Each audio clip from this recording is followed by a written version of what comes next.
વિશાલ હા કેમ તમે મારી પાસે ઓછું બોલો છો? રીઝન હશે જ ને કોઈ, તું વિચાર. પણ કહો તો ખરી, હું કંઈ પણ પૂછું એનો બસ જવાબ આપી દો અને પછી તમે ચૂપ થઈ જાઓ છો. આવું કેમ કરો છો? મારી શું ભૂલ થઈ ગઈ છે? આજે તને નહીં, બધા લોકોને કહી દઉં, હરેક પતિ પત્નીને કહી દઉં કે જ્યારે પત્ની છે ને પોતાના પતિને પૂછ કરે ને જ્યારે સાચા વેથી એને સલાહ આપતે હોય ને ત્યારે એ એની વાત ના માને અને એ એની ઉલટું કરવા જાય.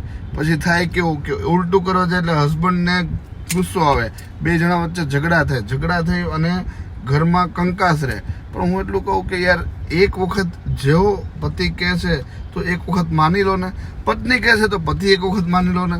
સાહેબ ખાલી એક વાત માની લેવામાં શું ખોટું થઈ જાય? તમે નીચે નહીં થઈ જાઓ. યસ.